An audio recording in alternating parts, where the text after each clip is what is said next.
Welcome to Up to No Good. We all want to feel like we're right, but at what cost? Nowadays, it seems like everyone has an opinion, so much so that they seem cheap. In this video, I'll give you real value on why you shouldn't try to be right and what you should do instead.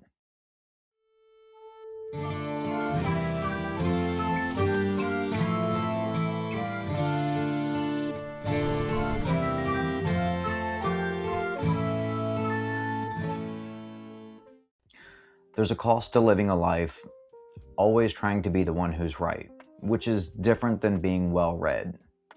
Now, if you're a real high IQ, brainiac, smart kind of person, and you're watching this video, you're probably not. But for the average folks like me, always having to be right has a price, both for you and for the relationships that you have. When we constantly believe that we have the correct opinion or the only set of facts about something, we stop ourselves from exploring the idea any further or looking at it from any other point of view. We limit our ability to see it any other way, and the problem with this is that in order for us to grow as people, our ideas need to be modified and updated. And in order to do that, we need that sense of exploration that allows us to look at things differently or further investigate the idea. If we reject information that can do that, we limit our ability for creativity, growth, and the exploration in the way that we think. And as you can imagine, relationships you have probably feel this strain as well. Because if you reject information or ideas that you don't necessarily agree with, then the only kind of relationships you can establish are with people who think and believe in the same thing that you do. This further isolates you from growth, and over a long enough period of time, what ends up happening is you can only establish bonds with people who think and believe the way you do. And so when you surround yourself by this, you end up in an informational ecosystem where the only ideas are the same. Everybody is on the same page, has the same ideas and the same beliefs. And then any idea or belief that is outside of what is commonly accepted, you feel defensive towards. What happens is we mistake confirmation bias as winning, rather than growth and getting to see reality more and more clearly as winning. Having to be right creates an impossible standard for yourself.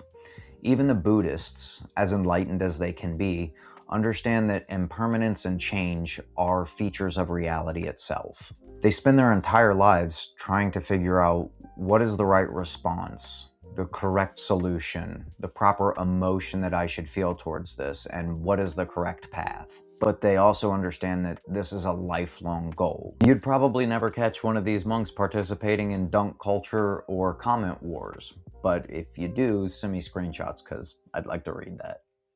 And I'm okay with being wrong, whether or not they do or don't participate in it. Could you imagine, though, the Dalai Lama and the Pope going at it in the comments? That would be wild to see. But hey, it's the internet. It can happen.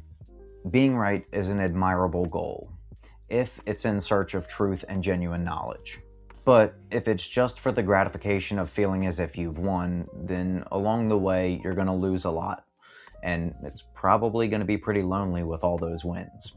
Having to be right all the time is one way that you can end up isolating yourself. And it's a real pity because it robs you of the joy of being able to connect and take part in what I like to call the cross-pollination of ideas, where we exchange our ideas with other people, figure out what they know, and share with them what we're aware of. And together, we both expand our awareness of how we see reality. We can't know everything, so there's no way we can actually be right on everything. I mean, I have a crystal ball and a smartphone. I don't even know what the weather's going to be like tomorrow. Hell, even experts get it wrong. This doesn't mean that you should ignore all the experts or go the other direction and use everything they say as absolute. Experts are useful as inputs, but not as dogma. Think about it. Science as a field is constantly changing. New theories are always being presented, old theories being challenged, new data collected and published. And with this, the scientific understanding of truth and reality are always changing in the light of new information. Even things like religion have been subjected to debate and metamorphosis. There are always interpretations and ways of thinking about things that can enhance them. Even in something as dogmatic as religion itself. And this has happened all throughout history and still happens in modern times today. When it comes to the truth and experts, there is a reality about this. And the reality is that you are the expert of your own mind and your own life. If we think about what an expert is, it's someone who has studied a subject and obtained a high degree of knowledge in that domain.